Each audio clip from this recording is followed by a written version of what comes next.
इनके लबे रंगी की निछावर थी कि जिसने। राबिया जी हैं मालूम ये करती हैं कि नमाज में अगर कोई कपड़ा खुलता है तो कहा जाता है कि अगर 1/4 तक खुला रहा तो उसमें नमाज जो है वो फासिद हो जाएगी। अब इनका सवाल ये है कि औरत में 1/4 किस तरह नापेंगे, यानी कहाँ का कपड़ा खुले तो किस पार्ट को हम ये इमेजिन करेंगे कि यहाँ से 1/4 है या पूरी बॉडी से नापेंगे। सवाल अहम भी है और इस मसले को लेके काफ़ी लोगों में जो है वो वहम भी है। तो मर्द और औरत के दोनों के इन्होंने पूछे हैं, तो औरत और मर्द के दोनों में अलग अलग बयान कर देता हूँ कि अगर कोई जिस्म में कपड़ा खुले तो किस तरह 1/4 नापेंगे। तो ये अक्सर तो लोगों को मालूम है कि हाँ अगर 1/4 तक जिस्म खुल जाए नमाज में तो उसमें जो है वो नमाज फासिद होती है। लेकिन वो 1/4 इमेजिन कहाँ से करेंगे, यानी अगर यहाँ से कपड़ा मान लीजिए औरत का खुला तो वो यहाँ से यहाँ देखे, यहाँ से यहाँ देखे, किस तरह से वो इमेजिन करे कि उसको 1/4 नापना है। तो वो एक अलग अलग पार्ट जो है ना वो होते हैं मर्द और औरत दोनों के जिस्म में। तो पहले मैं औरत के बयान कर देता हूँ कि औरत के जिस्म में कितने ऐसे पार्ट है कि जहाँ से कपड़ा खुले तो उस पार्ट का देखा जाएगा।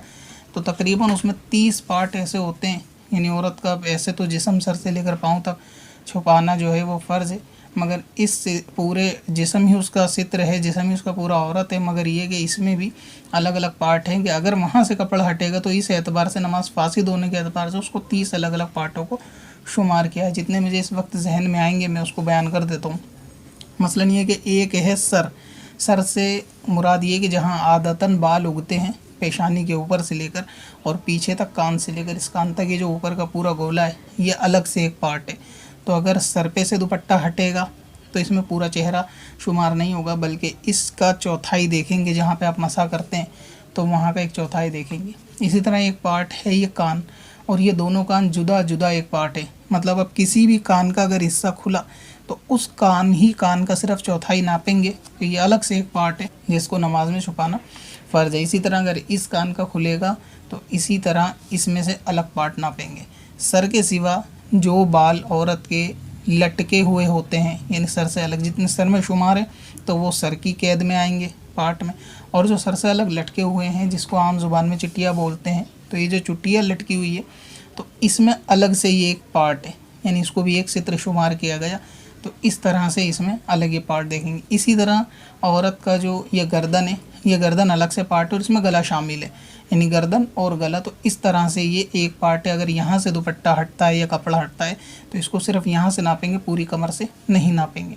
इसी तरह सीना औरत का ये एक पार्ट है, और सीने में जो शुमार है वो है गले के नीचे से और जिस्म के ऊपर, यानी पेट से ऊपर इतना कि जहाँ सीने की कैद ख़त्म होती है, यानी ब्रेस्ट की कैद छाती की जहाँ ख़त्म होती है उसकी जड़ तक, वहाँ से लेकर यहाँ तक ये एक पार्ट है। तो अगर यहाँ से यहाँ तक कपड़ा हटेगा या यहाँ से हटेगा यहाँ से, तो इतना भी मान लीजिए अगर किसी का कपड़ा हटा नमाज की हालत में औरत का, तो फिर इसको यहाँ से लेकर यहाँ तक के एक पार्ट में शुमार करना है, उसका 1/4 देखेंगे। इसी तरह हर एक सीना यानी हर एक ब्रेस्ट औरत की वो अलग अलग एक पार्ट है, यानी ये तो सीने का पार्ट है। फिर इसके अलावा एक छाती अलग से एक पार्ट है और दूसरी अलग से एक पार्ट है। तो अगर उस पे से कपड़ा हटता है, अगरचे ऐसी सूरत पेश नहीं आती, मगर ये कि इल्म के एतबार से फ़र्ज़ उलूम में आदमी को इस चीज़ का इल्म होना चाहिए कि कितने पार्ट उसके जिस्म में है कि जहाँ से कपड़ा हटे तो वो जुदा जुदा उसमें 1/4 का इमेजिन कर सके, उसको नाप सके कि 1/4 कहाँ तक बैठेगा। तो इसलिए एक सीना और दूसरा सीना ये अलग अलग एक पार्ट है। अच्छा, अब जैसे मान लीजिए कि अगर सीने में यहाँ से यहाँ तक ये आ गया तो फिर इसमें अलग अलग ब्रेस्ट को काउंट क्यों किया गया? उसकी वजह ये है कि बाज़ मामले ऐसे होते हैं, लड़कियाँ भी बालिग होती हैं तो उनके सीने में इतना उभार नहीं होता, तो ऐसी सूरत में फिर वो जो हुक्म आएगा वो सीने का यहाँ तक आएगा। और अगर बालिगा है और इस कदर यानी शहवत को पहुँची हुई है तो फिर उसको अलग अलग भी इसमें जो है वो काउंट वो कर सकती है। सीने के बाद फिर एक पार्ट होता है पेट का, वो होगा जहाँ से सीना ख़त्म हुआ है वहाँ से नाफ तक, और नाफ इसमें दाखिल होगी। तो अगर पेट पे से कपड़ा हटे तो फिर इसको पेट का 1/4 वो इस तरह से नापेंगे। और ये जो सीना था यहाँ से लेकर यहाँ तक, ठीक इसके अपोजिट जो होगा यानी बैक साइड में, उसको पीठ बोलेंगे, तो वो एक अलग से पार्ट है। तो अगर पीछे से कपड़ा फटा या हटा या ये कि सित्र वहाँ से खुला तो वो जो कमर का हिस्सा होगा यानी वहाँ से एक पार्ट है। इसी तरह शाने जो हैं औरत के वो कंधे ये अलग से एक एक पार्ट है दोनों। और पेट के नीचे यानी जहाँ से नाफ के नीचे से पेड़ू जिसको बोलते हैं वहाँ तक, और फिर उसी की सीध में अपोजिट, तो इतना जो गोल दायरा है जिसको आम जुबान में आप एजार बांधने की जगह बोलते हैं, तो नाफ के नीचे से और शर्मगा स्टार्ट होने तक जो पेड़ू होता है यानी जोड़ जो होता है कमर का जोड़, वो एक पार्ट अलग है। फिर उसके अपोजिट पूरी गोलाई में वो एक पार्ट हो जाएगा। इसके अलावा जो बाजू होगा वो यहाँ से शुरू होकर वो इसमें कोहनियों का जोड़ शामिल होगा, यानी शानों से लेकर कोहनी तक ये फिर एक पार्ट होगा। इसी तरह दोनों के जुदा जुदा पार्ट हो जाएंगे। और फिर ये कोहनी से लेकर इसमें कलाई शामिल होगी। नहीं, कलाई के लिए इसी तरीके होगा कि कोहनी के जोड़ से लेकर यहाँ तक कलाई, और कलाई ये गट्टे इसमें शामिल हो जाएंगे कलाई में, तो ये फिर एक अलग से पार्ट होगा। और इसी तरह ये करवट का मामला, यानी बगल से लेकर ये हिस्सा, तो इसको भी दो पार्ट में है। यानी मान लीजिए अगर हाथ से लेकर कमर तक कितना है तो इसको दो पार्ट में बांटना है, ऊपर और नीचे। तो ऊपर वाला जो हिस्सा है और ऊपर वाले का जो अगला हिस्सा है, यानी इसमें भी अगर इतनी चौड़ाई अगर है तो उसके भी बीच में से दो पार्ट होंगे, तो अगला हिस्सा वो सीने में शुमार किया जाएगा। यानी ये वाला हिस्सा सीने में शुमार किया जाएगा, और इसके बैक साइड वाला पीछे हिस्सा कमर में शुमार किया जाएगा। तो ये जो साइड है इसके यहाँ से दो पार्ट समझें आप इस तरह से, और ये अगला हिस्सा सीने की काउंटिंग में होगा और पीछे वाला पीठ की काउंटिंग में होगा। ठीक इसी तरह इसके नीचे चले जाएं, यानी यहाँ तक लिया था तो इससे नीचे चले जाएं तो कमर यानी सीने का जहाँ पे जोड़ था उसके नीचे जो कमर तक का वो साइडों में पार्ट होगा, तो वो उसका अगला शुमार होगा पेट में, पिछला फिर पीठ में शुमार होगा। तो अगला फिर वो पेट की काउंटिंग में आएगा, जो साइडों में आधा होगा वो पेट की काउंटिंग में। बाकी नाफ के नीचे मैंने बता दिया कि वो पूरा राउंड एक चित्र में होगा।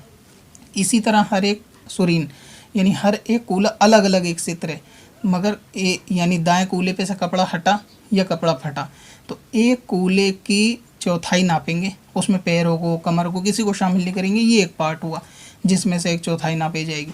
इसी तरह दूसरा कूला हुआ तो ये दूसरे पार्ट हुए।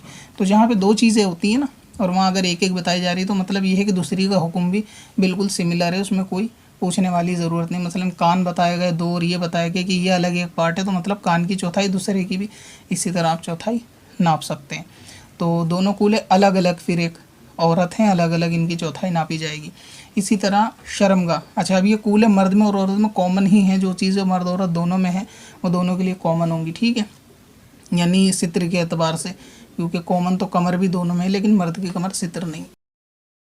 तो ये कूले अलग अलग होगी। इसी तरह मकाम बैतुल खला जो होगी ना, यानी लेटरिन का मकाम समझ लें आप, तो वो जो गोल दायरा होगा सिर्फ वो एक अलग से सित्र है। अब उसके दायरे में कूले शामिल नहीं होंगे। ठीक है, तो वो दायरा बहुत छोटा होता है, वहाँ एक चौथाई का मसला होता भी नहीं। लेकिन इल्म के एतबार से जानना चाहिए कि जो लेटरिन का मकाम है जो वो पूरा गोल दायरा है, सिर्फ उतना ही वो एक अलग से सित्र है। अगर वहाँ से कपड़ा हटेगा तो उसमें से अंदाज़ा एक चौथाई का करेंगे, ना कि उसमें कूलों को शामिल करेंगे। इसी तरह शर्मगाह अंडरस्टूड है, मालूम ही है कि वो अलग से फिर एक सित्र है और उसमें से अलग एक चौथाई नापेंगे। इसी तरह दोनों की अलग अलग रानें। ठीक है, रान जो है वो नीचे जहाँ से जोड़ ऊपर से शुरू होता है यानी पैर का, वहाँ से लेकर घुटनों तक, और घुटने रान में दाखिल हैं। तो इस एतबार से फिर ये रान दोनों रानें अलग अलग एक सित्र है, यानी ये अलग एक सित्र है, ये अलग सित्र है। अगर इस पे से कपड़ा हटा तो इसकी एक चौथाई नापेंगे, इस पे से हटेगा तो या फटेगा तो इसकी एक चौथाई नापेंगे। तो यहाँ से लेकर रान को घुटने तक का ये एक चौथाई इमेजिन करेंगे अगर यहाँ से कपड़ा हटता है। इसी तरह फिर ये पिंडली से, यानी जहाँ पे घुटनों के नीचे से जोड़ शुरू होता है, इस पिंडली से लेकर नीचे तक ये एक टखना है, ये भी एक सित्र है, और यानी पिंडली में टखना शामिल है। तो इस तरह से ये अलग से एक जो है वो जोड़ होगा। तो इस तरह से कुल मिला के ये पार्ट्स होते हैं। इसमें सब सूरतें पेश नहीं आती, मगर मैंने अलग अलग इसलिए बयान कर दी कि बहुत सारी आ सकती हैं कि हाथ से हटा तो कितना चौथाई नापें, पीठ से हटा, बैक से हटा, तो वो एक अलग अलग पार्ट मैंने बता दिए कि कहाँ से कहाँ तक को एक औरत माना गया, कहाँ से कहाँ तक को एक औरत माना गया, ताकि वो आपको नमाज में आसानी हो कि आप उसका इमेजिन कर लें।